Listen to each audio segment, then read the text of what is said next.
And to hit you up a little bit.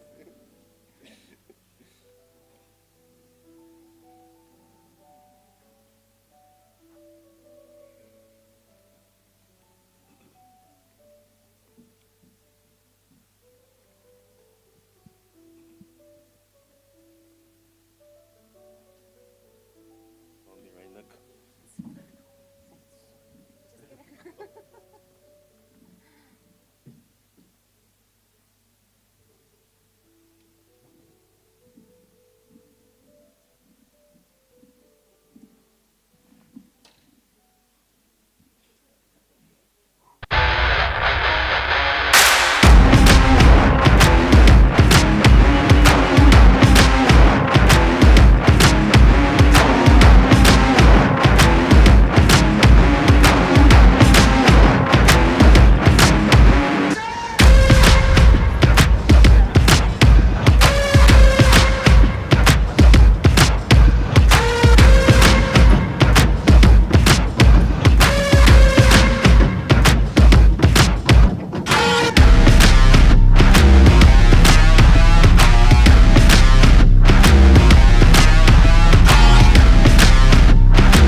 So good morning, everyone.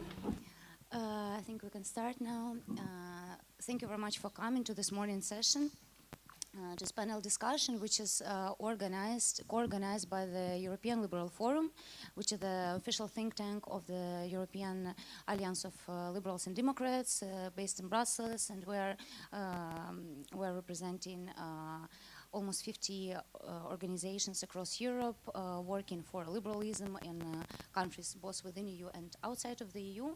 And my name is Maria Alesina. I'm a policy and research officer from the Liberal Forum, and I will be moderating this, I think, very interesting discussion this morning, which is dedicated to a very interesting and controversial topic about the informational space in Russia and how it impacts international affairs, as we all know, quite intensely recently.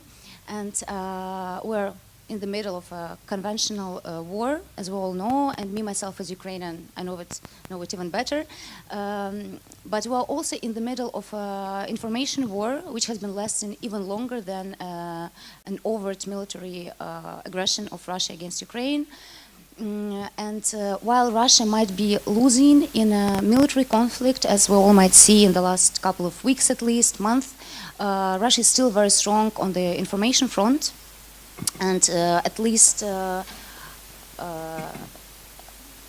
within the country itself, the propaganda machine remains strong enough to keep this aggression even possible, to keep the popular support in the country, in Russia, possible for 7 months to continue the war against another country.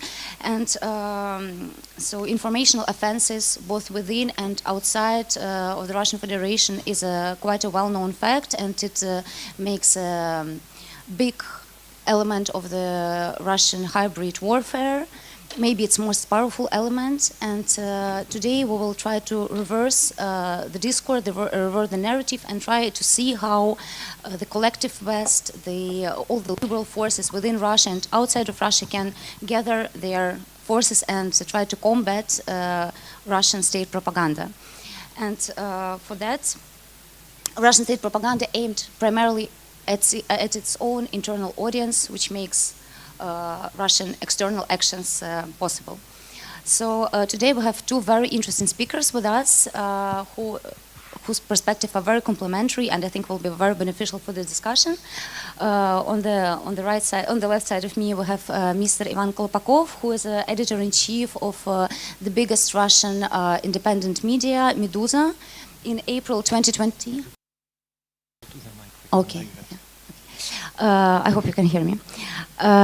So in April 2021, Meduza was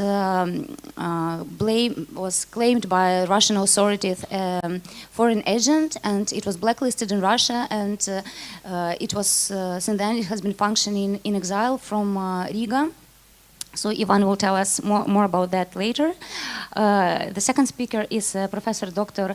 Ryszard Machnikowski, who is the Dean of the Department of International and Political Science at the University of Łódź, and he will provide us with a more academic perspective on the topic, because his expertise includes terrorism, European security,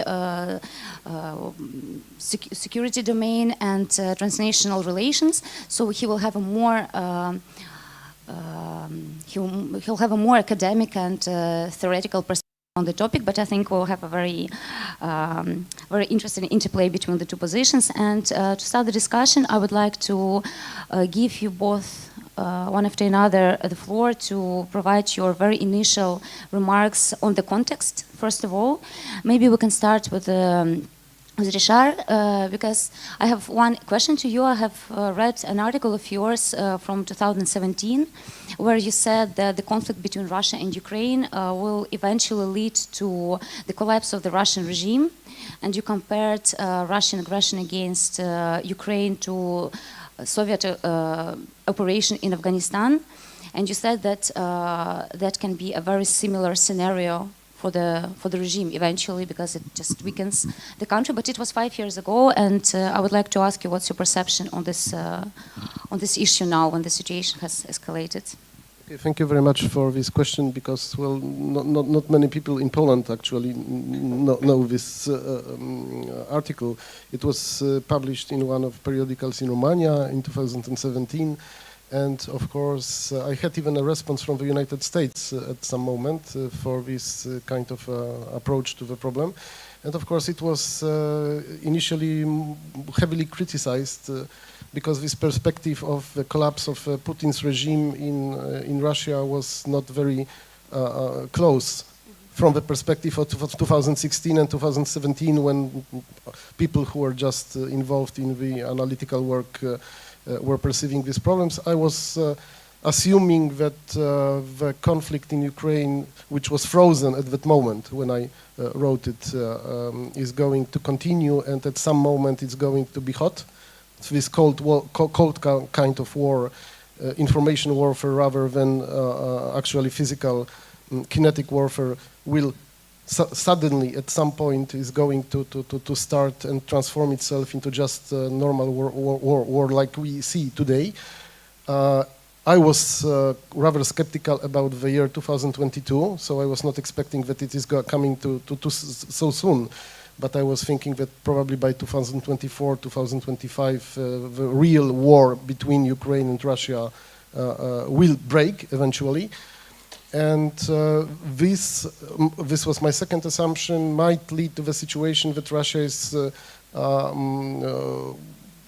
sliding itself into the position of internal crisis, which may eventually lead to the collapse of the regime and change of regime. But of course, I couldn't imagine the details, because, you know, all this social transformation in such a country like Russia is so complex that you really cannot imagine the specific way of the potential transformation. But from the perspective of 2017, more skeptical voices were seen by me and were heard by me at that moment. But I think that after these 5 years, this article is in a different perspective. So at least one part of my prediction actually materialized. So let's wait for the second part of this prediction, and hopefully we will see the change of regime in Russia. But I don't know when, because I hadn't in a position when it could be when I was writing this article. So, but thank you for noticing it, because it's.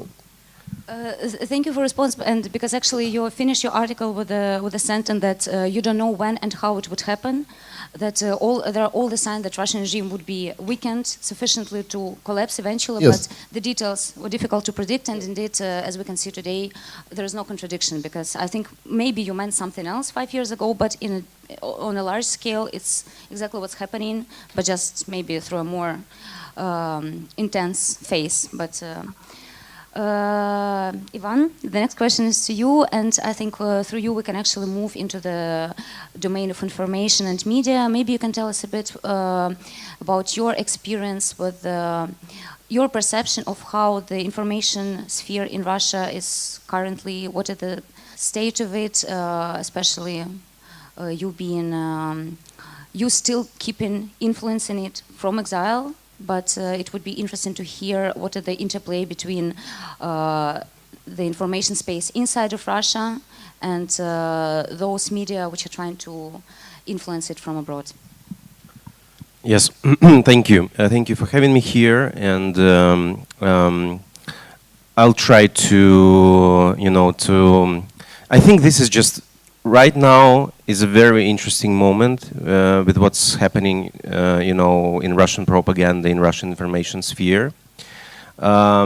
Just briefly, I want to introduce myself. I am editor-in-chief and co-founder of Meduza, and Meduza was launched 8 years ago.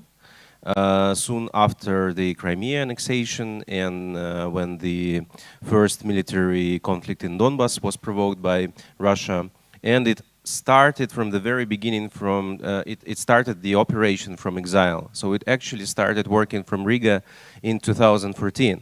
And I moved from Russia in 2013. So I was we were super pessimistic already at that point.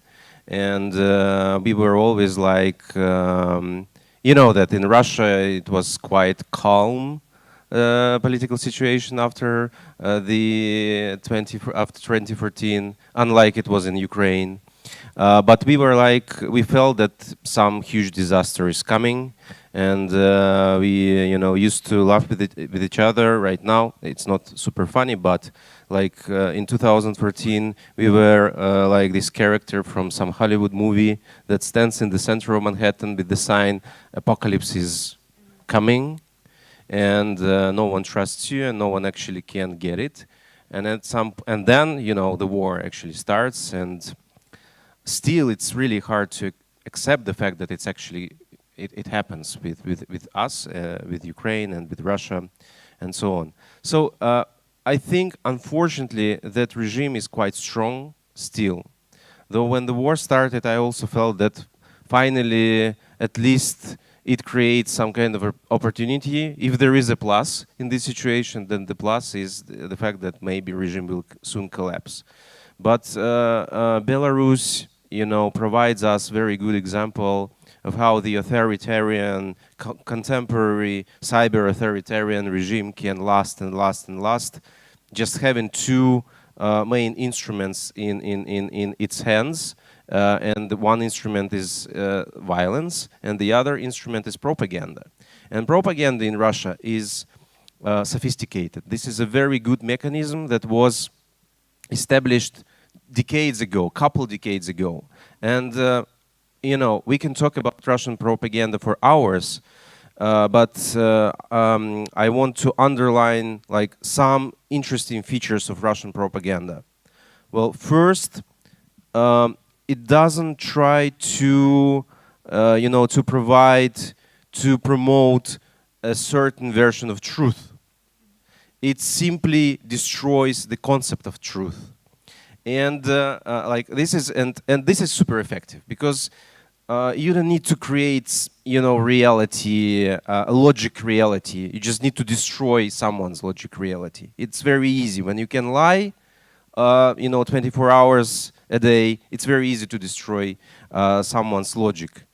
Second, of course, Russians and all the people who used to live in the USSR, they have this experience of consuming of the Soviet propaganda. It means that a lot of Russians, when they watch the television, they don't trust the television. Somewhere deep in their hearts, they understand that this is the manipulation. Probably, in some ways, it is lie.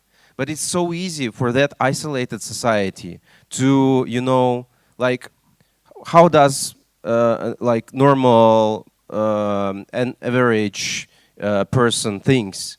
Yes, this is we are certainly understand that it is lie what we see on Russian television, but what we get from abroad is probably the same lie, but from our enemies. So we would prefer to trust our own version. It's easier.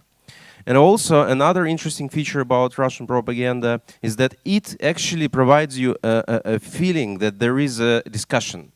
Like when you watch Russian television, you all know, you've seen these YouTube videos when some Russian crazy political talk show where people yelling at each other and punching each other. And like, so when you watch Russian television, you feel that there is a competition of ideas, but like what kind of ideas are competing? One idea is to go and use nuclear tactical weapon right now, right away. Or the other option, the other idea, no, we shouldn't use nuclear weapon yet, let's just do conventional war. Like that kind of discussion. Interestingly, at some point, like the last feature of propaganda created a huge problem for propaganda. Because when the war started, they turned on like the biggest button they had. They let the propagandists use all the arguments explaining the invasion to the people. Because, you know, when the war started, everybody, I think we all felt that it's going to be really hard to explain to Russians why on earth Russia actually started a war against Ukraine. It is impossible. So then they used all the propaganda machine to explain, to express, to show that the Ukraine is full of Nazi. I don't want to repeat it, like all this crap that actually was created on the television, like, and the so-called party of the war took the main position on the television. And then Russia started losing the war. And then this like constructed discussion started converting into some kind of real discussion. What we see right now in Russian, controlled Telegram channel and Russian television is that, propagandists aren't happy about the situation in Ukraine. And I think like at some point, it looks like they lost control on the propaganda machine.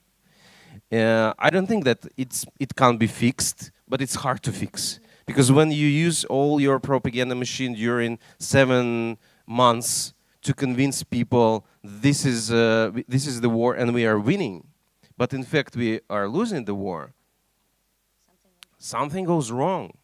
And I don't try to give any prognosis, because I don't try to give any predictions, because I thought that the war will never start. When the war started, I thought that Russians will go to the streets and will protest. It didn't happen. So like I don't know. I don't have any predictions. But I think this is very interesting moment to observe. Thank you very much. I think it's indeed obvious that propaganda is, without propaganda, all of this wouldn't have been possible. That's why, in my perception, it's really one of the strongest weapons which Russia has had, not only for decades but for centuries, because propaganda has been strong in Tsarist Russia, it has been super strong in the Soviet times, and that's why it's so good now, because the tradition is indeed very, very solid. And if I myself watch it for 5-6 hours Russian TV, I will believe it, honestly, because it's really well made and it's very consistent, and it's indeed easier to believe because it's a very convenient version of reality, especially for Russians who want to see themselves as a great, strong country. But the question is it actually possible to find a way to intervene into this very powerful discourse, since Russia is an authoritarian society which has never had actually an experience of freedom, which lasted for more than 10 years, and indeed genuine pluralism of thoughts has actually never existed, because it's a very limited scope of ideas which can actually be publicly expressed. And from your perception, maybe from historical perspective, from other countries as well, is it even possible to try to intervene with the informational alternative version of reality in this information space of authoritarian controlled society? And Ryszard, maybe I will start with you here, because also read another article, I already told you about it, that there is a very interesting comparison of how during the Reagan regime, Reagan rule, the United States tried to intervene with the Soviet propaganda by supporting the movement of Solidarność in Poland. And since we're in Poland, I think it will be interesting for the audience also to hear your perception of whether that experience can be useful in this context, especially because of your way of comparing.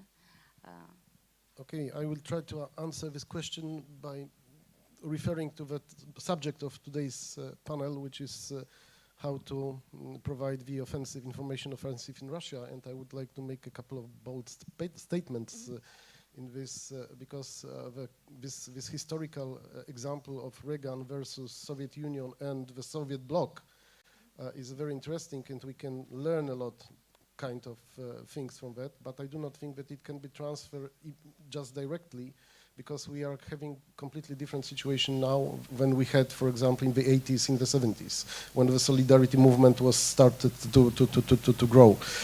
And I'm very skeptical towards the subject, actually, and we just before this panel I've said it. Basically, I do not believe that we can be offensive in the infosphere of Russian state for a couple of reasons. First of all, we do not have means. We basically can affect, for example, internet, and of course Russians are having access to the internet, but I do not think that the influence of this medium is going to be really kind of decisive in this way of transforming minds in Russia towards the truth, because there is constant lie, but the other side is saying that all sides are lying, actually. The West is also lying. This is Western propaganda against our propaganda, and we try to stick to ours because it's simply more safe for us Russians to do it, and this is a very important statement. And I think that the state control of media in Russia is at such level that we simply cannot affect it directly. I would tell you about a kind of story where I was spending my holidays in a very beautiful, close to a very beautiful city, Czech city of Karlovy Vary. And you should know about Karlovy Vary that it is not only a very beautiful city, but it is very frequently visited by Russian tourists. And they are living in, like in many other places. So they were walking the streets, they were entering cafes, they were drinking coffee, wine, and they were served by sometimes even Ukrainian waiters or waitresses. They were welcomed very warmly, and they went to their hotels when they had television, and this was Czech television and satellite television, so you cannot say that they did not have access to this Western propaganda. They should not only watch the Russian television, but they can easily watch CNN, BBC, Sky News, or whatever. It didn't affect them. This is my claim. Either if they have contact with this Western infosphere, yes, it doesn't mean that it can affect to much extent this mind which is polluted by this Russian propaganda. The second important thing is that the West is not thinking that it is in a position of war. Of course, it is supporting Ukraine very actively with military means, of course. But I do not think that Western minds are really tuned to the idea that we are actually in a war against Russia, because this is a very scary idea, and people want to refute it because you do not know what is going to happen in future, whether we are going to be in direct contact, military contact with Russia, and how might it end, nobody knows, and people are simply scared of this situation. So we do not have even the skills, but because the skills from the 80s and 70s under Reagan in the 80s are forgotten. The West was very clever in kind of information warfare against Soviet Union, because it had an opportunity to train a lot since the 50s or 40s even, late 40s, when the Iron Curtain actually was declared by Winston Churchill, and the West was in tune with the idea that actually it is against Soviet Union. Of course, it was not direct military conflict, but it was an information warfare. So we had the West, yes, had time to learn a lot about it. But my guess is that all that was forgotten, simply forgotten. After 1990, after 1991, when the Soviet Union collapsed, when Russia was considered to be just a normal state, maybe a very peculiar, but just normal state, which is actually supporting the global affairs, and it is going to do the business with the West. So why should we take care of them? All these specialist institutes, for example, in the special services, but also in civilian and academic sphere were closed because there was no more need for specialists in Russia. People were not learning Russian because, well, if you cannot understand the language, how can you understand the mentality of your potential enemy, and so on and so on. So the second, my second claim is that we simply not only do not have means of influence, but we do not have enough skills. We have to learn a lot from the current situation. Mm-hmm. So just not to talk too much, so maybe these 2 points, if I may say. Thank you very much, and your points made me think of why that experience with the US supporting Solidarność was actually successful. First of all, because there was already a critical mass of people in Poland who were unhappy and who were ready to fight, and then just a little bit of support made it possible. And the second point is also because apparently it was successful because it also didn't come overtly from the West. Yes. It was the West in a hidden way supporting what was happening already in Poland. And that's why maybe that the key for success, a critical mass of people, if we translate it into Russian context, critical mass of people has to be uncomfortable with what's happening, yes. Plus the message should come from Russia's own sources, even if it's supported by the West, because otherwise it might provoke the opposite reaction. And at this point I would like to ask Ivan. If I may add yes. just to what you have said already, because there is a difference between Eastern Europe and Russia. Between Poland, Czech or Czechoslovakia, Hungary, Romania, Bulgaria, and Russia, and we are actually true by saying that it was a completely different process of building opposition, for example, in these countries, especially in Poland and Czechoslovakia. So there was a critical mass. So the influence of, for example, Free America or other broadcasters, American broadcasters, they were having direct influence because it was quite normal in Polish homes that you have listened to them, even if they were actually, well, prevented by the authority. The influence of Svoboda, Radio Svoboda in Russia, was not at that level at any time, even in the late 80s. And indeed, yeah, that's why we can ask Ivan, because Radio Svoboda, for example, is still active in Russia. And what is your perception on whether these 2 points are even possible in Russia today, and from your experience? I think, well, this is a very interesting topic, and I of course agree that the way of functioning of the opposition in Russia is completely different than it was like in 1980s in so-called Eastern Bloc. Like, let's talk about Radio Liberty, for example. First, of course, when we talk about current media situation in Russia, the USSR comes in mind like automatically, because right now, all the independent media were forced to leave the country. Like there is zero independent media are actually based in Russia right now. All the independent information, if you want to get independent information, you are in Russia. You go to some media organizations that are based outside. This is like the only way to get reliable, relevant information about the current situation. Like it looks really similar to what we had in 1970s or 1980s, when all the so-called enemies' voices were broadcasting over the USSR. But there is one huge difference, and between now and then. The Soviet people had at least one good reason to listen to Radio Liberty, because otherwise, they probably wouldn't. The only one huge reason is rock and roll. And yeah, that's the truth. And like people, because when you listen to Radio Liberty, you can't actually change anything. Like, this is super depressing. There is a friend of mine, she's older than me, and she grew up in a small, in the countryside. So she, she had a normal Soviet family. They shared normal Soviet values. They did not oppose the authorities. They were just, conformists, normal Soviet conformists from some village.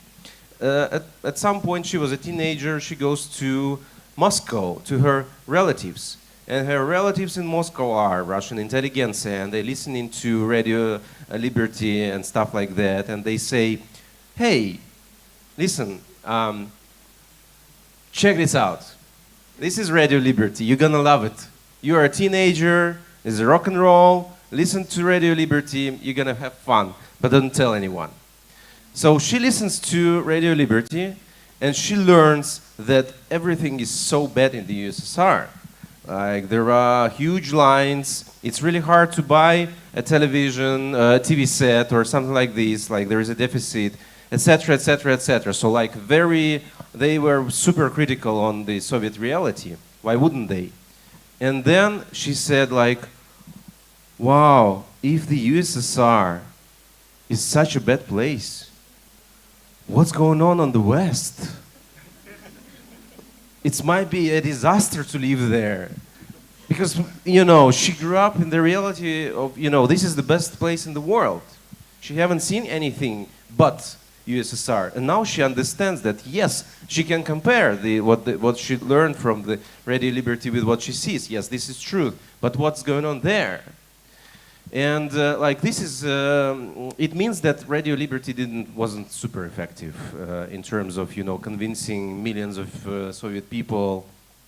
And now is more or less the same. If you're an average Russian person and you're watching Russian television, like 20% of Russians traveled outside of the country. It's like something completely different from Ukrainians. You guys were traveling in tents throughout recent years, especially. Russians, they just don't have this experience. They don't know what's going on in Europe. It's so easy to manipulate them, to convince them that, Russia is probably the last truly Christian civilization and all of that. But at the same time, like, there is another. This is another time. This is another period, historical period, and then there is there is a real independent media environment, and it is still influential. Like, I wouldn't say that we can easily reach out the majority of Russians. It's just not true. It is impossible. But we can reach out to a lot of people. For example, Meduza, as many other media organizations, was blocked in Russia a couple weeks after the invasion started. And it was a really damaging moment. And we lost significant part of our audience in web. However, few hours later, we have updated our app, and it contains anti-blocking tools. So you can be in Russia, you can read Meduza without any limitations. All our platforms, they were growing like this. And by this October, I think the scale, the size of our audience is now the same as it was before the war, despite we were blocked in Russia. So it means that actually there is a huge demand on independent information, and it is very easy to consider Russian society as a monolith from the outside. I mean, yes, it's going to be really hard to change the situation. There is a huge inertia in Russian society, but it is not a monolith. It consists of different fragments, different parties, different communities. It is very complicated in terms of, for example, media consumption. So you can work with different parts of this society. And I would say that I wouldn't even say this is my experience, because we don't have proper sociology. We can talk about it like for another couple hours. What are the real sociology in Russia right now? But in my experience, and I'm working with huge audience, with huge Russian audience that's still based in Russia, I don't think that the majority of Russians is actually supporting the war. I think this is the minority. And but of course, Vladimir Putin is happy that we all think that the like 80%. Like, have you seen this last sociological survey about the support of the annexation? Like 80%, it is said, supporting the annexation of for Ukrainian territories. It's bullshit. I just don't believe it. It's not at the top of agenda. Like, if you go to the street in Russia and ask any person, do you want Kherson in Russia, in Russian Federation? Nobody cares about it. Absolutely, everybody wants the war to be stopped, and that's it, more or less. That's actually a very interesting point. So what is then the it's simplistic way of putting it. What is then the problem? Because Russia is a huge country, and of course the number of people who could actually gather together and suggest a different position on international affairs than the one suggested by Putin. From Ukrainian side, it looks, you are so many, why can't you change things? But of course, it's a question of political culture and everything. It's not only a question of information. But I think when we are speaking about information and propaganda, then the question is, who is the target audience of these alternative messages which we would like to promote in Russia? Because I think those 20% who traveled to Europe from Russia, they are maybe exactly those 20% who are reading Meduza. Before war, after war, so basically these people, there is no need to convince these people. The question is more about those 80% who are either hesitating or just don't care, which is probably even worse. And then my next question would be, who would be the target audience of, no, maybe we should start actually, what would be the alternative messages which need to be promoted in Russia, which need to be suggested to the Russian audience, which could actually have the potential to change the situation? Shall it be, for example, if we're speaking about informational offensive, can it be, for example, information about the number of Russian soldiers who are actually dead in Ukraine? Because according to Ukrainian statistics, it's up to 70,000 people who have died in the last 7 months. So can it be some sort of shocking information, or shall it be some sort of analytical information? What kind of messages need to be delivered to the those 80% of Russian audience who are still on the rather neutral side?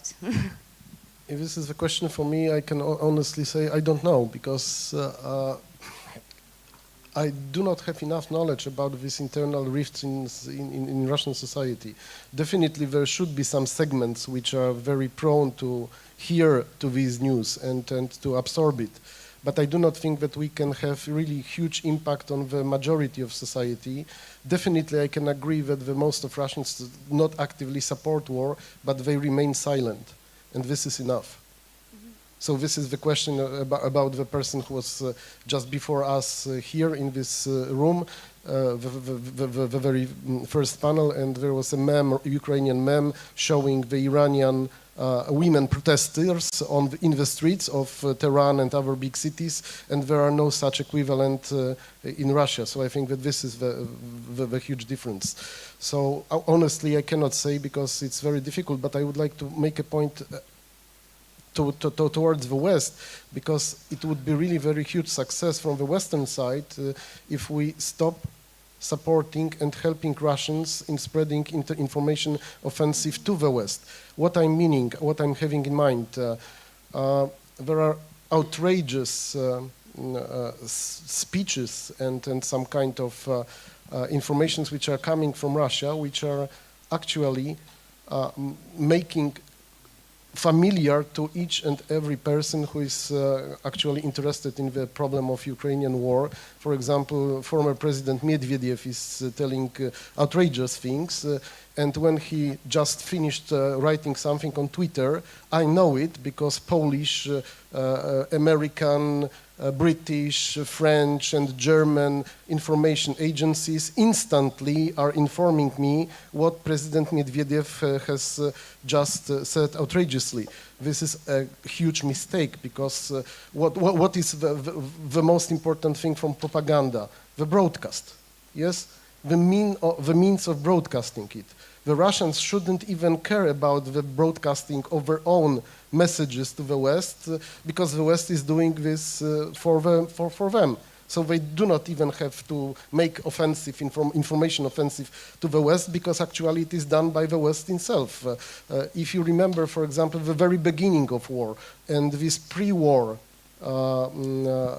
period, January 2022, December 2021, when the American sources were telling, it's going to start. Yes, the Russians are going to invade Ukraine. What was the message from the American side? I was observing it very carefully.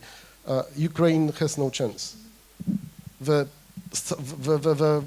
size of kind of advantage, military advantage of Russia over Ukraine is so that in 3 days they are going to take Kiev.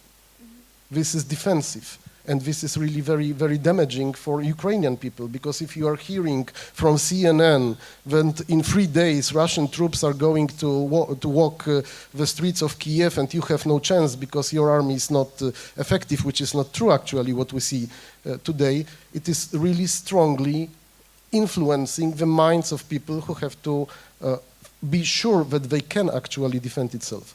So sorry for switching a bit point, but I think that it is quite important to say. It is indeed quite important because I think there was also always perception from Ukraine that the only way to change actually the internal discourse in Russia would be indeed through just military defeat of Russia, because that's the only fact which Russians cannot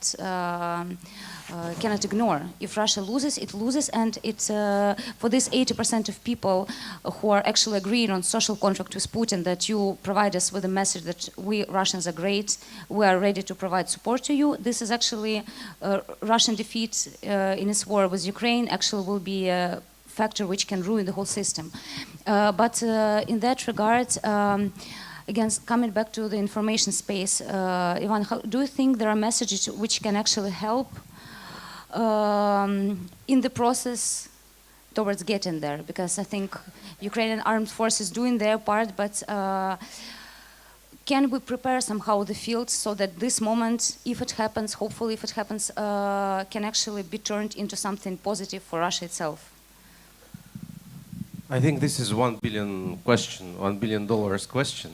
Of course, if we all would know what will, it never happens like that. It's like in the in the commercial when the television tells the truth and millions of people are running to the streets and changing the regime. Normally, it doesn't work like that. Unfortunately, you can tell the truth and it doesn't change anything, or it actually. We know how the journalism works. Normally, people prefer not to accept unpleasant truth. That's why propaganda is so effective. It manipulates. It tells the people what they want to hear, and the journalism simply doesn't. So I think that it's a big question.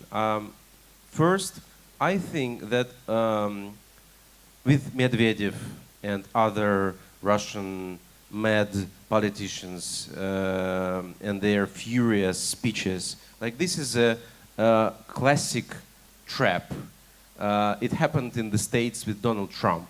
Like Donald Trump was so disgusting that, and his every quote was so disgusting that all the media covered it intensively, and eventually he won the elections. Like we can talk a lot about it. It's not that simple, but yes, he became a huge media figure because he was super attractive, because of his actually, not simplicity, but because he was saying so strange things every day, and it's so good thing to cover for any journalist. It's interesting. It was very interesting. Like the same with I think with Dmitry Medvedev, of course, he's covered because the trajectory of this politician is insane. Like, he started as a liberal, as the most liberal, you know, governor of Russia for centuries, and now he's like the most conservative and the most furious Russian politician. Why does he do that? I think he just tries to survive in his own circumstances, not because he wants to be covered that much by international media. But this is another story. So I think that in general, Ukraine actually is winning informational war internationally. Of course, Ukraine looks, you can't even compare. In Western media, it won, I think, on 24th of February. And then Zelensky did his amazing job as his incredible PR strategic person. And of course, he looks so much better than Vladimir Putin. It's not that hard to look better than Vladimir Putin. But like, Zelensky is on the top. And I think, like, in general, on international level, yes, the war is won. What should we do with Russians? This is a very difficult question. I think you make a mistake when you think about this situation as like when you try to find some similarities with 1980s, especially with you know, Eastern Bloc. It's something completely different. Probably it's German situation of the mid 20th century. Like, when Germany lost its war, we wouldn't say, if you research, if you learn the sociology of that time, you will definitely see that, like, the majority of Germans, they are not Democrats, they are not Western-looking people. They probably even still support the regime that just collapsed and destroyed their country. So I think that, like, of course, I don't like historical parallels. It always brings you to some place you don't want to be at, actually. But you know, it's not going to happen like that. That we will show the truth. We will tell the truth to Russians. We will tell how many people died in Ukraine, how many Russian soldiers died, and it will change everything. No, I don't think that it's going to be like that. It would be too simple. But it doesn't mean that we shouldn't talk to Russians. There is, as I already said, like, a lot of people, they do not support the war. They remain silent. This is really bad. But it means that there is a chance that maybe they will reconsider the situation. Maybe. And we need to provide them as much information as possible. Good information, relevant information. We shouldn't try to fight against Russian propaganda with propaganda tools. I am, as a journalist, as a liberal, I don't think that it is the right way to do. I think what we need to do is to support real journalistic organizations, and they will do their job. They will, you know, keep these people informed. Plus, there is a minor part of the society that is strongly against the war, and they also they have to be supported.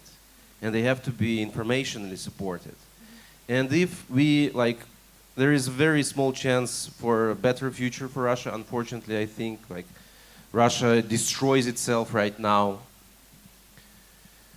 But if we believe that there is a chance for a better Russia, we need to support these people who are strongly against the war right now, who are participating in anti-war movement, though it's super dangerous, who are running from the mobilization. Even these people are our allies in Russia.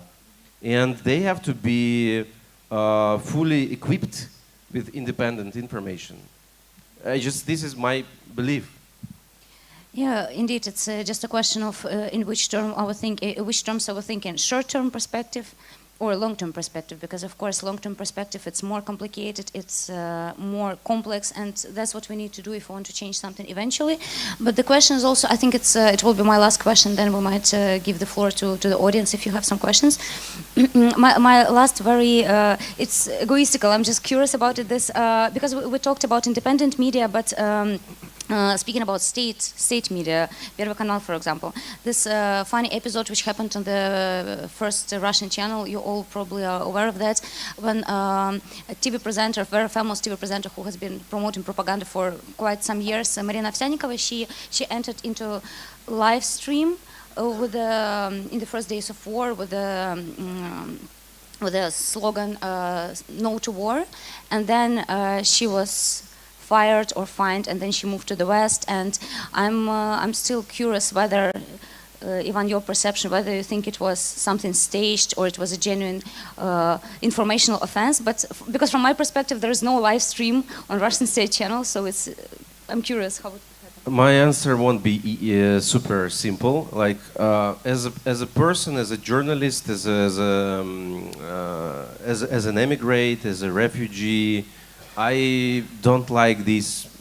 I don't have any sympathy to these people that were propagandists for years, and now they realize that something goes wrong, and it turned out that they are against the regime, and they are, coming out as the opposers of regime. So for example. Recently, we tried to hire some person who will do some social media management, SMM, or something like this. So and hundreds of people applied from TASS agency and RIA Novosti, another state agency, and I was like, no, guys, you will never work here. Why did you decide that in 2022, when the war started, it's time to finally, do something with your life, stop working for TASS agency? You were never, it was your choice. And if you gotta be absolutely, stupid not to see what you are actually doing. Pardon. From the other side, I think that every every important person from propaganda that comes out with anti-war message right now, actually it is very important for the society. Like Ovsyanikova's action, I think, was much more effective, unfortunately, than the actions of the activists who are doing some anti-war, stuff right now, because she could, because it was bright. It became a story immediately. I think it changed a lot, and it was really powerful. Though, like, personally, emotionally, I don't get it. I don't believe it. I don't like it. I mean, where were you? Like 1 year ago, 2 years ago, 8 years ago, in 2014, when Russia took Crimea, where were you? Were you thinking about your Ukrainian relatives? But in terms of, anti-war movement in Russia, I think it's very good. So technically, it was possible that it actually happened without. I think it wasn't. It was not staged. It wasn't staged. Okay. No, I don't think Already so. good to know. So thank you very much. And if anyone from the audience would like to, you'll be given a microphone. Hi. Sorry, my throat is giving in. Thanks so much for the great panel. I'm really interested in the topic as I represent Google. My name's Machnikowski, and we have this little platform called YouTube, which quite fascinatingly is still available to Russian citizens. I believe you have your channel on YouTube as well. So I was just wondering, what are your thoughts on both the role of platforms such as Google and YouTube as windows? This is how we see it. It's one of the few windows both for us to peer into Russia, because there are still people making videos in Russia. Of course, they need to be careful about what they say, but still, we get pictures of what's going on inside and some commentary. But also, as you said, it's at least one of a good channel which is still quite relatively open for the Russians to actually access independent information. So I'm just wondering, what are your thoughts on the value and the role?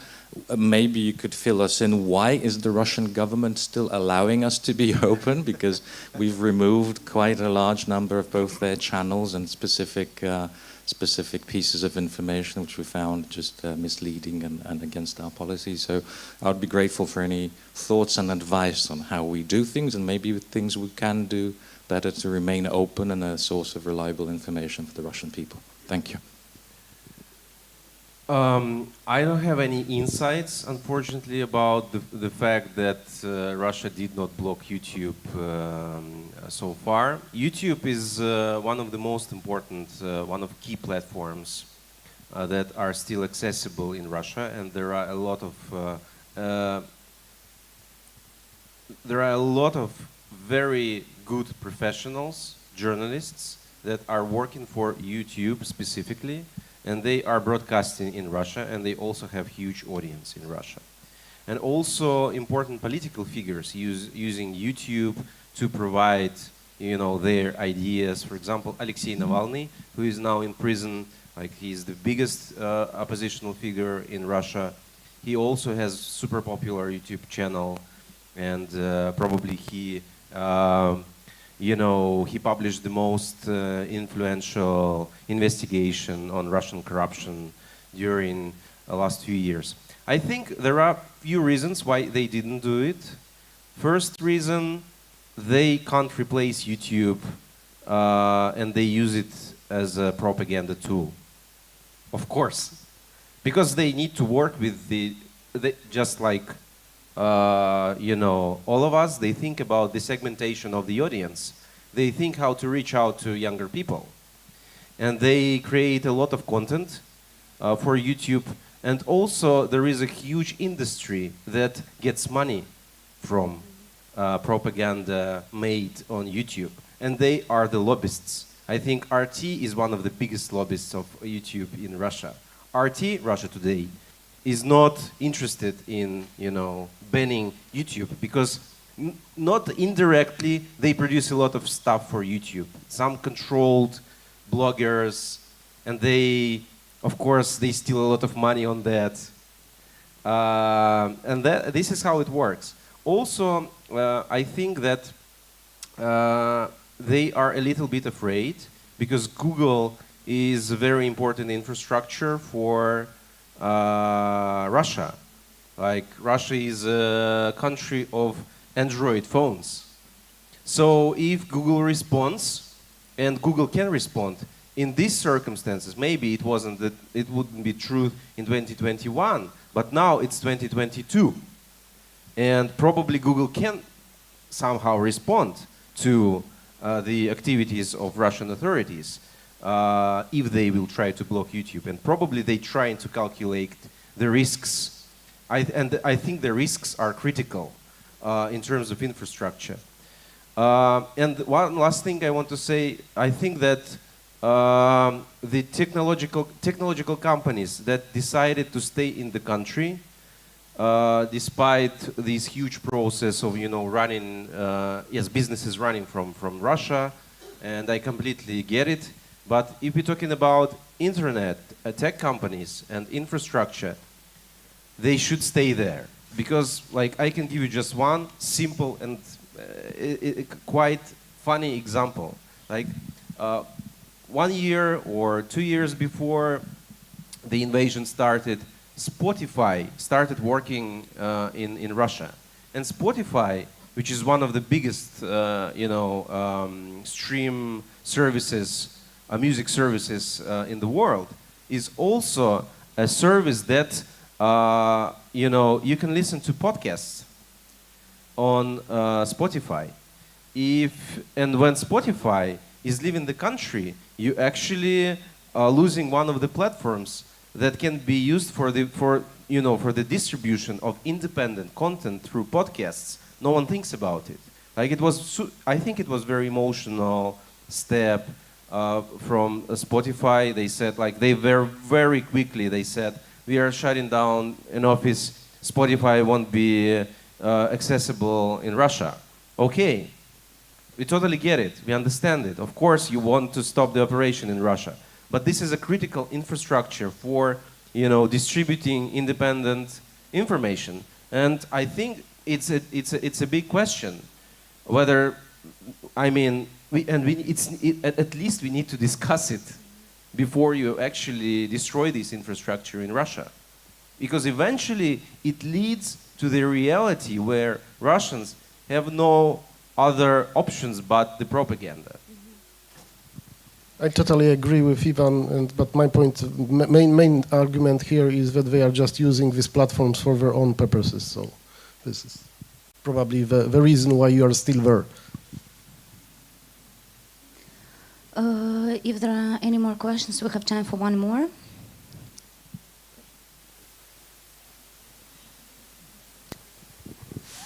Dzień dobry Państwu, Marcin Adamusiak, obywatel. Good afternoon, Marcin Adamusiak. I represent nobody, but czytając tak, jak zapewnić ofensywę informacyjną w Rosji, zapytałbym, jak zapewnić skuteczną ofensywę informacyjną w Polsce, na Węgrzech, we Włoszech, w Hiszpanii, w Szwecji, jak zapewnić skuteczną ofensywę informacyjną w Stanach Zjednoczonych. Wszyscy rozumiemy, co mam na myśli, prawda?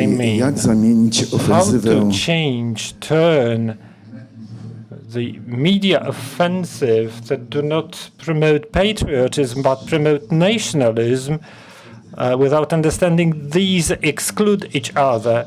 One sounds beautifully, the other sounds like shit. But that doesn't apply to Russia only. It affects the whole world. Yesterday I wanted to ask, because we frequently hear the word populism. Populism is the narrowing of the topic. It should be used in the context of nationalism, and nationalism is present worldwide. Still, we are progressing towards authoritarian regimes. Finally, how to convert democratic elections based on the Polish example, because the election can be democratic, how to turn democratic elections to elect democratic governments. How can you have the situation that the Polish president is the constitution raper? How could we change this information status? Question to Ryszard, because it was in Polish. And very briefly, please. Well, it's a bit. We are going in different direction from the main subject of today's panel, I guess. I do not want to compare, for example, Italy, even Hungary or Poland with the situation in Russia, because as we have already heard, the majority of information sources are state-controlled in Russia. It is still not like there in the West, and the access to this kind of alternative information is still available there. The question is, what is the broadcast, what are the ideas, and why these ideas are not affecting people to such an extent that they are just forwarding this nationalistic movement. This is a very deep question. And it affects the whole globe. In fact, as you have said, it is really true that it is not only the question of Russia, it is a question of Europe, but we are going outside Europe. But I think that we are just running out of time, so sorry for not going deep into answering this question, because the organizers can kick us out, so sorry for just brief remarks. Thank you very much for being so brief. And yeah, I think I'm afraid we have to finish, but I hope it gave you food for reflections, food for thoughts, and thank you very much to our amazing speakers. Thank you. Thank you. Thank you. Thank you for an invitation. Thanks a lot.